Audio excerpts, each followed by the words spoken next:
Hi there, welcome to the Fierce Factor podcast. I'm your host, Kaeli Lindholm. And I think it's time for us women to shift the conversation in business and step into our feminine leadership to do the most iconic work the aesthetic industry has ever seen. Each week, I'll be bringing a powerful dose of strategy, sarcasm, solutions, and sass that will rev up your creativity and ignite your brilliance as you link arms with me along our shared path of personal and professional growth in 20 minutes or less. Let's go. Well, hello there. So I'm so excited about this interview today. I have to admit, this is a little bit of an interview that I selfishly was dying to have because I found this woman on Instagram and she caught my eye because she acts and shows up and educates and networks and commands the room, the virtual room, like she has been doing it forever. And yet she is a fifth-year plastic surgery resident in Albany, New York. And she is this young, brilliant, beautiful physician who is just barely budding and blossoming into what I know is going to be a superstar. And I told her that of all of the plastic surgery clients I work with, I feel like they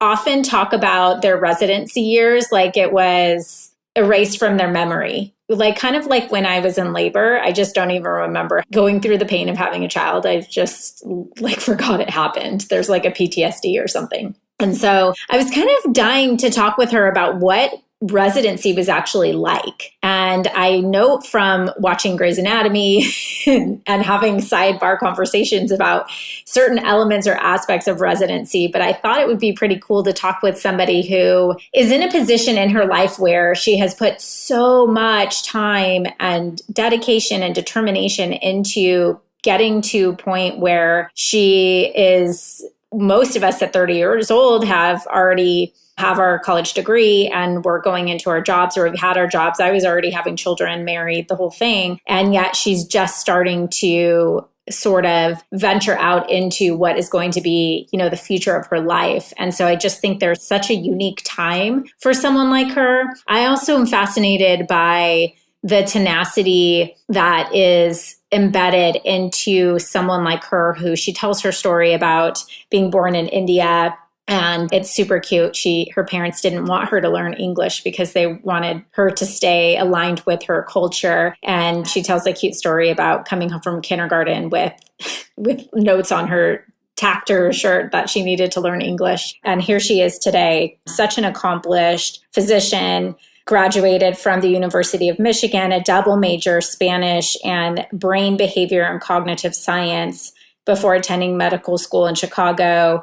Did 2 years of general surgery, went to Johns Hopkins, and is now an integrated plastic surgery resident in Albany. And she's, anyway, beautiful to look at and talk to, but also beautiful soul. And she has a little bit of a fire in her belly. I can just see when I talk to her, she's very sharp. She's very intellectual. She's smart, but she's determined. And I just think she embodies what we talk about as the Fierce Factor on this podcast. So I chat a lot with her about residency and what it's like being a plastic surgery resident and kind of the process of becoming one and what's next for her. And I'm super excited to share her story. And obviously she has some super inspirational words about the little things in life and how the little things you do create habits, and that you may think that the small steps that you're taking to get to that big goal don't matter, but they really do. So without further ado, I'm super excited to share this interview with you with Dr. Deepa Bhat. Enjoy. Hey, welcome to the Fierce Factor. Thanks for joining us, you guys. I am so excited to have our special guest. She is Dr. Deepa Bhat, and I hunted her down on Instagram like the little stalker bee that I am, because I was so fascinated with her just fierce dedication to getting out and inspiring women and men and people in our industry. And some of the stuff that she has done through Life Through Loops, developing her own platform. And what I thought was so special is that she is a 5th-year plastic surgery resident. And I happen to believe that I have a very sharp eye for young talent. So I'm just saying, remember the little people in a few years from now. So welcome, Dr. Bhat, to the show. Thank you so much, Kaeli. First of all, I want to thank you for having me on the show. I'm so honored that you'd want a resident to come and talk to you. So I'm super excited about this. So it's funny you say a resident to come, because I am so fascinated with the fact that you are a resident, because I work with, I don't even know, I've lost count with how many clients, and in the plastic surgery space, especially when I ask about the residency, it's like they almost have PTSD. It's like, when we were having our pre-chat, I told you it reminded me of like having my kids, like you forget about labor, like nobody remembers their residency. And so I'm like, I want to know what this residency thing is all about. So first of all, I think it's so fascinating. You're drop dead gorgeous. You're probably older than you look because you've been to school for so long. So I'm assuming you're older than I think you are. But I'm 30. You're 30. Okay. So you're in the 3. Yeah. You're in the, So what I think is so cool is like, I want to talk with you about how you, as a young female, are really navigating a, let's call it predominantly male space, and also in the specialty and in a very sophisticated, like cutthroat environment. And I want to know a little bit about you and what it took to get you to where you are now. I'm sure that a lot of these same characters are going to be what propel you and your success going forward. But I already told our listeners a bit about kind of your CV on paper, but I want to peel the onion a little bit about and get to know Deepa, the woman. Tell me a little bit about you and how you became who you are today. Yeah, thank you. So as you mentioned, I'm a 5th-year integrated plastic surgery resident in Albany, New York. And just going way back, I was born in India. I immigrated here with my parents when I was 2. So I really did grow up in the United States. I grew up in the Midwest. I went to the U of M for undergrad. I double majored in Spanish and BBCS, and then decided I wanted to go to medical school. I felt like I wanted to leave town for a bit. So I went to medical school in Chicago at Rush Medical College. And I'll be honest, when I started med school, I had such little idea of what different surgical specialties entailed. I had no idea what medicine really entailed. And I knew in my heart of hearts that I was not meant to be a surgeon. So, and not knowing very much about the field, there's a stereotype that it's very aggressive, very male dominated. And in certain cases, yes, that is definitely true. But once I started rotating through the different fields within medicine, I fell in love with surgery. And I found the opposite to be true. I found surgeons to be incredible teachers, very warm, kind people, actually. Mm-hmm. And I fell in love with operating and being able to affect immediate change to people, because I think I'm someone that likes to see results quick, and it was just such a good fit for me. So that's how I fell in love with surgery. My program actually didn't have a very robust plastic surgery program at that time where medical students were able to rotate, et cetera. So I didn't really know that much about plastic surgery. So I actually ended up applying to general surgery. And it was really when I was a general surgery resident and I realized that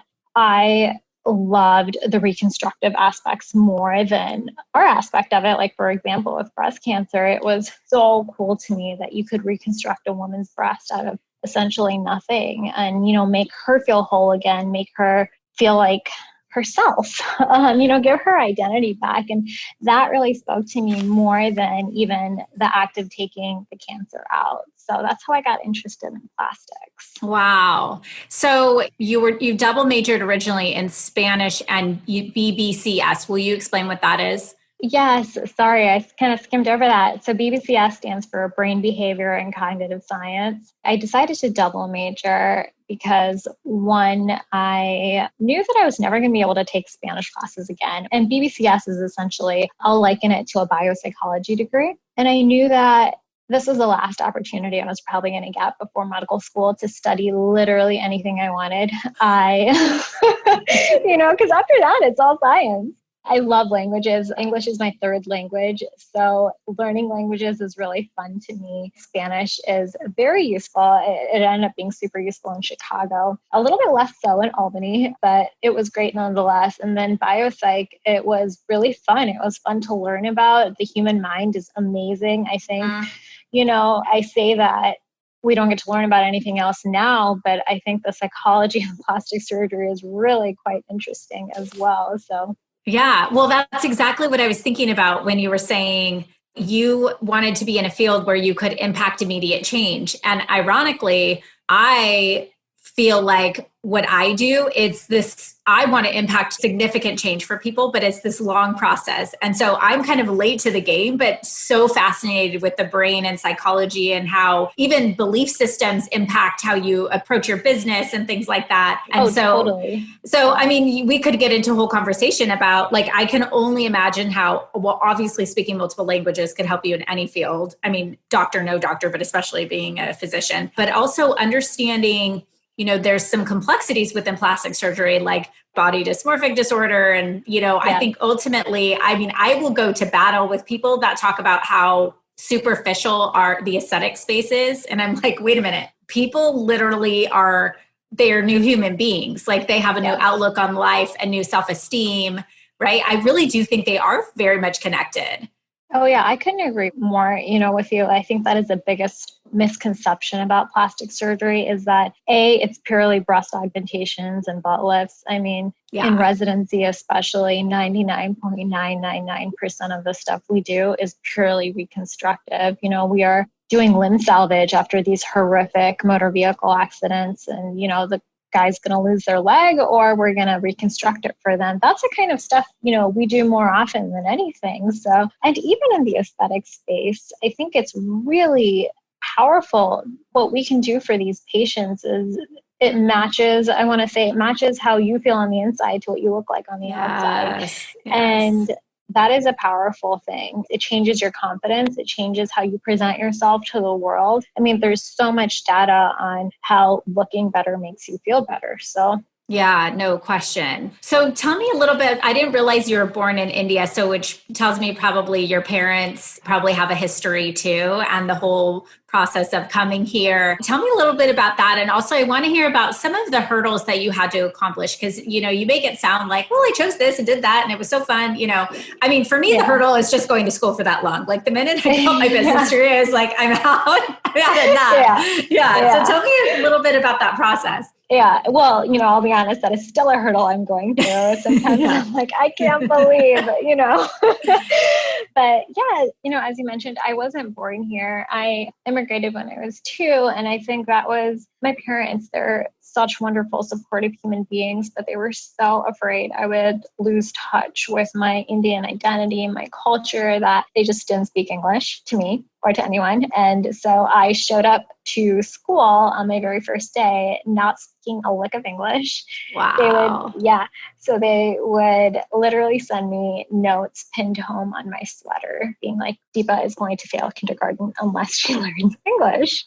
Wow. Isn't that funny? And, ironically, I learned to love English. I joined, this silly little team in elementary school called Battle of the Books because reading was how I learned English. I just would read and read and read. So that was, now it's fine. You think about it and laugh. But in elementary school, it was super traumatic as a kid to not know. Do your parents apologize or do they think it's funny? They think it made you tough? They're like, yeah, you figured it out, didn't you? Yeah. You're like, okay. I guess, but it didn't have to be like that. But I always think it's an interesting experience for immigrant kids navigating the American school system and figuring out, my parents don't know what an SAT is or an ACT is, or it was I guess challenging to figure that out, figure out how to study for them. Like, who had heard of the Princeton Review? Not me, Yeah, yeah. So it put a new level of intricacy on making it through high school and applying to college. And then once you get there, you have to figure out how to navigate medical school, which I think is a little bit less known to people universally studying for the MCAT. But honestly, I would say my biggest hurdle that I've faced to this day is once I got into plastic surgery. So what a lot of people don't know about me is that I did 2 years of general surgery. I realized that it wasn't what I wanted to do for the rest of my life. Like I said, I just loved the reconstruction part of it so much more. And I didn't love operating in the bowel as much.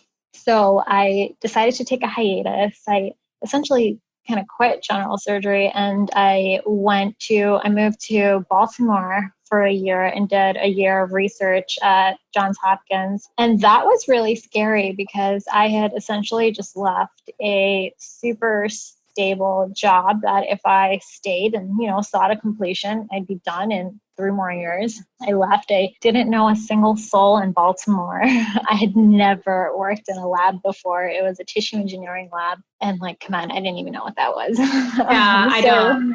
Yeah, it was a lot going on in a very short amount of time. But, I look back on it and it was the best thing that I ever did for myself because it helped me, I was able to make a lateral move after that year and my mentor helped me find a job in plastic surgery residency. And it was really, I think, once I got to Albany is when the real struggle started because I came in as a 3rd-year resident. And, I think the vast majority of plastic surgery residents will say that they knew they wanted to do plastics very early in med school. So they honed themselves in their resumes and their research experiences and their medical knowledge. Their network. Yeah. Whatever. Yes, exactly. Yes. So then I am inserted in this environment where everyone is like, why do you not know what's going on? You're a 3rd-year resident when I've graft that tissue, girl. Come on. Yeah, exactly. And I'm over here oh my goodness, I've never done a skin graft before. And the intern is walking me through it because I don't know how to do it. So that was, I'll be honest with you, it was brutal. It was the hardest thing I have ever done is catching up years and years of experience that other people had into months. I had months to catch up. So what did it take for you to do that? Did you have to put more hours in? Did it take more of I'm thinking, gosh, I would be having all kinds of thoughts about myself. I would be wondering if this was right, if I would be able to do it. I would be more concerned about my positivity, What did it take for you to catch up, so to speak? That's a great question. Some great points you made because yes, it was all of the above where I was I don't know if I'm capable of doing this. But for me, it took really taking charge of my own education, realizing that I had to somehow, a residency, they say is 80 hours a week. Sometimes it's more. And outside those hours, it's taking charge of the fact that you are missing out on several years that other people got. So just getting that experience outside of work, study, I read twice as much. I had more to learn. I offered to take extra calls when I didn't have to because I wanted to be at the hospital more. I wanted to see new consults. I wanted to, try and catch up to the experience that everyone else benefited from. So it was not easy, but I think it was all stuff that I had to do if I wanted to be successful and if I wanted to not just prove to myself, but also to others that I deserved to be there and that I was a good asset.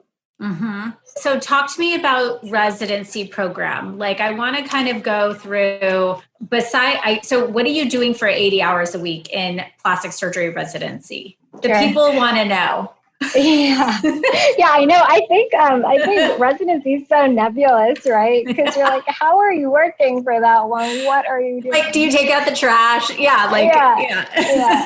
Sometimes if it'll help our turnover, yes, I will take out the trash. Usually I'm up between 4:30 and 5 every day, just depending on when we're rounding. Rounds are generally anywhere between 5:30 to 6 a.m. is when they start. We round on all of our in-house patients, so our patients that have been admitted and that we're actively taking care of. So what is that? So like you're going patient to patient and kind of checking up on how they're doing? Yes, exactly. You look at all of their lab numbers for the day. You look at their ins and outs for the previous day, like how much did they take in versus what was their urine output, et cetera. You make sure that any new cultures that came back that you sent, like microbiology cultures, make sure they're not growing anything funny, no new bacteria, making sure that they're on the appropriate antibiotics in the morning. And then going in, seeing how they're feeling, doing a physical exam, because a lot of what we do is, making sure our flaps are viable, making sure our reconstruction is sturdy, making sure our patients are compliant with keeping their arms elevated if they've had hand surgery, and just generally making sure nothing funny is brewing under our dressings. And that, takes a significant amount of time in the morning. And we usually wrap up rounds around 7 a.m. And then we do something called Run the List. And Run the List is where we go through every single patient and we discuss how they're doing. And then we come up with a plan. So then we'll be like, okay, patient SG looks, not that great. Maybe we should get an infectious disease consult and, let's get a chest x-ray to rule out pneumonia or something if they have an elevated infection count. And then we do that for all of our patients. And then 7:30 is when the operating room starts. So then we run to pre-op if you're operating that day, which if you're a senior resident, you more than likely are operating. You meet your patient, you mark them so everyone knows that you're operating on the nose and not the elbow. And then you will your patient back or you help and the operating room starts. The day starts at 7:30 and, it's so variable in terms of how long your days are in the OR. If you can be doing 6 to 7 cases, maybe in the peds OR where you're just doing little lumps and bumps on babies, or maybe you're doing longer cases like a cleft palate, or then maybe you're doing a really long case where you're doing a free flap reconstruction, which is where you take a piece of tissue from one part of the body, transfer it to another, and then use a microscope to put these teeny, teeny, tiny blood vessels together. And, Wow. Our team was in the OR till 2 a.m. last week doing one of these cases. Dang. So you start at 7:30 and then the next thing you know, it's 2 a.m. So wow. So and that is how you see on Grey's Anatomy, like you can't go to the restroom and stuff. So you have to. Oh my gosh, no. Luckily, I think the longest I have gone without taking a break was probably 7 p.m. And, you look at the clock and you're like, I have not ate, drank, or been to the bathroom for 12 hours. This can't be good for me. So I'm going to take a break. I'll be right back. I promise. Yeah, no, biology. Well, now it's right? Intermittent fasting fad. So yes, exactly. That's what I'm doing. Up to that. Yeah. Okay. And then, so what happens? So then you're in your 5th year, right? So then what happens now? In terms of what? In terms of like what's the next step? Okay. So 5th year is when I apply for fellowship. Fellowships are, variable in when you apply. I believe the craniofacial match is actually when you're a chief. So you apply your 6th year, but I'm planning on applying to an aesthetic fellowship. And that's something that happens my 5th year. So it's crazy because I feel like I still have such a long way to go, but yet I'm already thinking about the next step and figuring it out. And in reality, I have like under 2 years to go. So it's not very long at all. Okay. So you mentioned, you're at the finish line, girlfriend. Yeah. And then the real fun starts. So you mentioned you had a mentor at Johns Hopkins who helped you get into the program that you're in. Yes. Is that somebody, or is there someone else in your life that really, you have had to look up to that's inspired you to become who you are today? That's an interesting question because I don't think that there is one specific individual that has, every time I think I'm in trouble or I'm struggling, I think of that one individual. I think it is a collection of people, of mentors and like powerful females, honestly, that I've met along the way that have really impacted my life. My mentor at Johns Hopkins, Dr. Sachs, he's fabulous. I think the world of him. And without him, I wouldn't be in this position today. But also it's through books I read and through other women mentors and female surgeons I meet. And there's so much data actually to show that females that have exposure to other female surgeons are way more likely to go into surgery. And so it starts with the breast surgeons that I was rotating with as a medical student. They were, smart, fabulous, could operate like no other, and they were happy people. So starting from there, I think it's just women that I aspire to be like. And in some cases, I think of who I want to be in a couple of years and think if my actions are aligning with my future self and who I want to be. And that also really helps me a lot to make sure that I'm staying on the right track and keeping up with my goals. Well, and I think that's an interesting point about female mentors, because we as women, we are just, I think, in ways born with this in limiting belief that you kind of have to pick, like you can't just be it all or have it all, air quotes. Yeah. But to see somebody successfully balance for whatever that means. And I think I use the word balance loosely because I think that the key is being happy and being fulfilled at what you do. It doesn't mean you have to have anything. You could just have that, and having a voice, right, in an environment where it just has traditionally been kind of a man's world. Yeah, I couldn't agree more. And I think that there is so much work yet to be done with females in the surgical field. It's a topic I'm very passionate about because I do think we need more diverse female leadership. Right now, only 15% of board-certified plastic surgeons across the entire country are female, which is mind-boggling to me. And even less of them are, in academic medicine. And I think that the numbers are definitely shifting very favorably. Over 50% of the residents in our program are female. I know so many female plastic surgery residents. So I think, in maybe 10 to 15 years, we'll see that the numbers are a lot different. Right. So we talked a little bit in our chat before this podcast about something called imposter syndrome. Yeah. And I loved, and it was kind of an afterthought because as we just were rambling along and then, kind of came up toward the end of our conversation. And so I wanted to give it some time to kind of dig in on that because I don't know, I had to kind of think of it after about, you hear that term and sometimes I think you don't realize you're having it until you've kind of worked yourself through it. And then you're like, oh, wait, that's just me doubting myself, not believing I could become that. So talk to me a little bit about what that means for you and has meant for you. Yes. And, after I share my thoughts, I would love to hear yours as well on how you combat it, because I know that it's not an isolated problem. No one really seems to talk about it, but I have to believe every single person suffers from it, some point in their life. And for me, I talk to myself. Sometimes I talk to myself out loud, but it is literally a conversation that I have with myself on a fairly regular basis, I'll admit, where I remind myself that it's literally not possible to get through college and med school and, mostly through residency without at least somewhat being qualified. These are smart people you're around. It would be foolish of me to think that I could fool anyone for that long, right? Yeah. If I didn't know what I was doing, I would have been figured out by now. So it's a daily reminder that I do have worked hard and I deserve to be here, and I go through the data in my head and it's not like an exercise in self-promotion, but it's really just reminders that, hey, listen, you got through the MCAT, you passed your STEP exams, you did fine on your in-service, your patients really like you, your co-residents enjoy working with you, and your attendings have given you positive feedback. So there's literally no reason on God's green earth that you don't deserve to be here and that you can't finish, that, you're not on the right track when all of the data shows you that you are on the right track. And exactly. Kind of depersonalizing it helps me because then you think of it from a third person perspective, right? You're like, well, how would you view someone that has all of this? Would you view them as a fake or, an imposter? And it's not true. With that being said,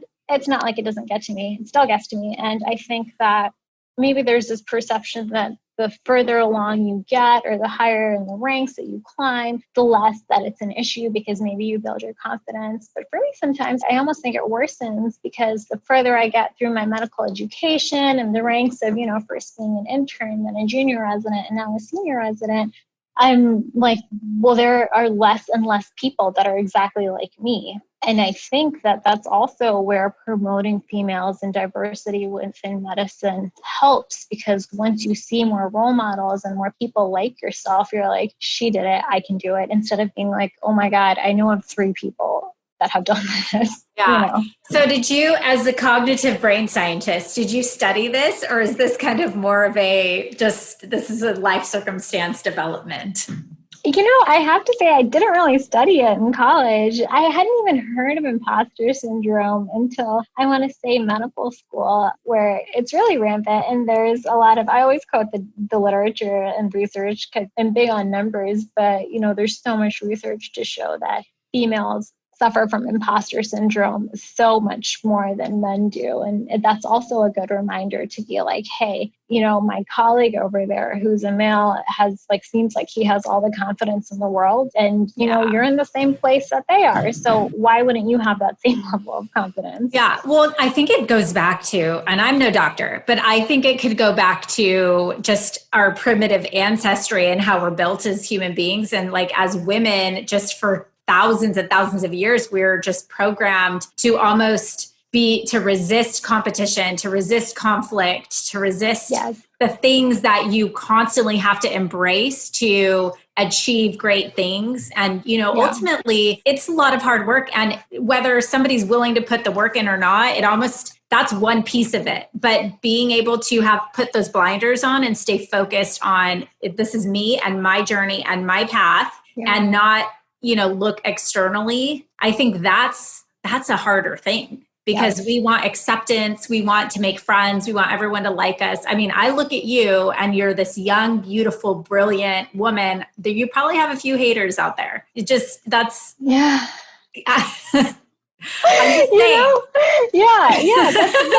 it's true. It comes down to it. You do you and ignore the noise, right? Because I have learned, and maybe we'll talk about this later, advice you give to your younger self, but no matter what you do, people will have an opinion about it. People will talk about you. People will have something to say. And honestly, how can I say this? They're not living your life, they're not you, and your experience is personal and different from theirs. And I often find that it is people whose opinions that I wouldn't seek out in the first place that have these, opinions of me. So yes. Well, I could think of even a non-business example or non-education example. When my kids were little, I mean, I worked full time, willingly. And I remember my mom's next door neighbor, who was just the ultimate mom, hopscotch, Girl Scout troop leader, all of that. And she came up to me one day and said, Kaeli, are you sure you want a nanny raising your kids? And that just never left me. Left me. And then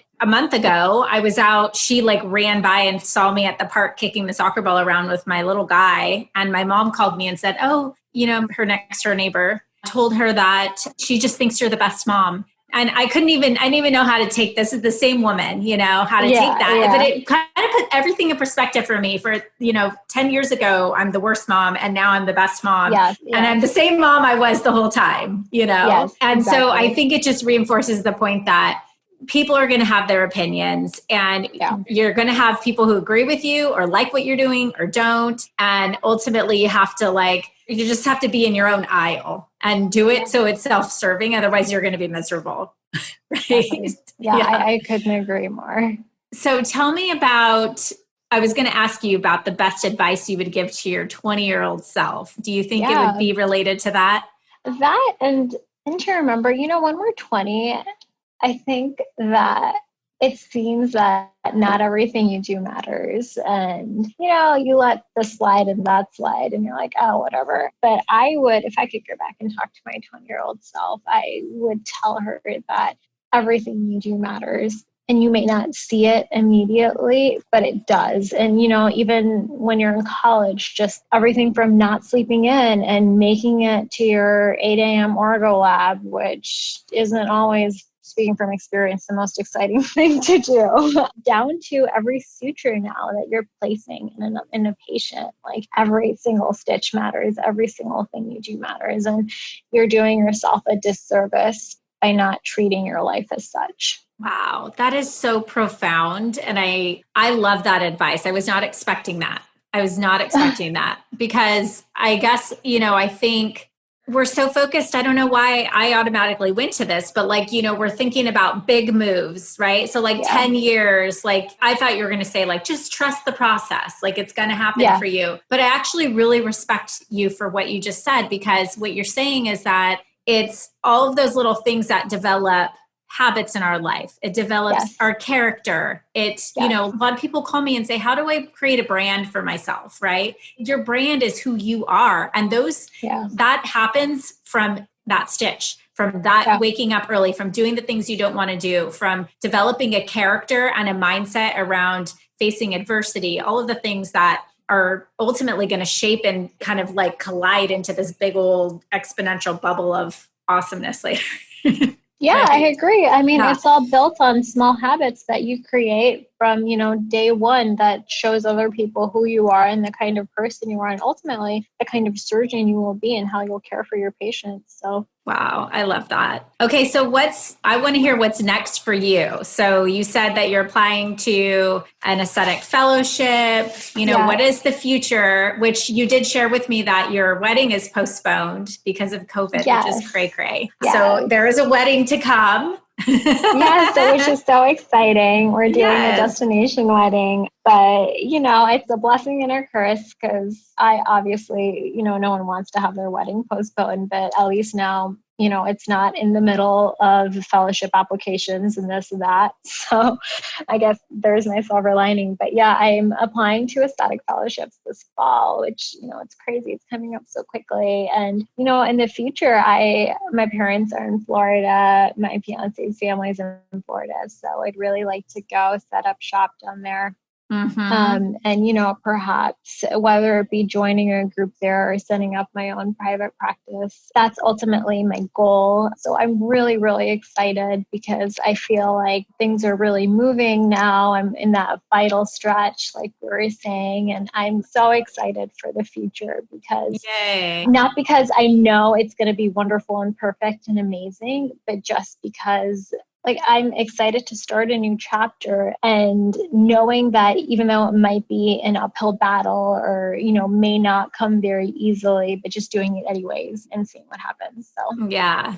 Well, that's the journey of the sweetness of life, right? Yes.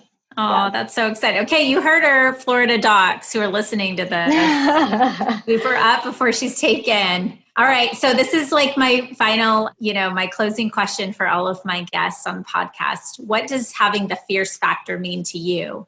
I knew you were going to ask me this, and I have thought about it. And for me, I think that it is pursuing things that are not a sure thing and doing it with grit and confidence and vigor and coming out on top. And you will find that oftentimes it is not the smartest or best or fastest person that gets things done. It's the one that has the most grit and perseveres and knows that as long as you hang on and ride the wave, you'll get through it. And I think that needs a lot of fierceness. So that's what it is to me.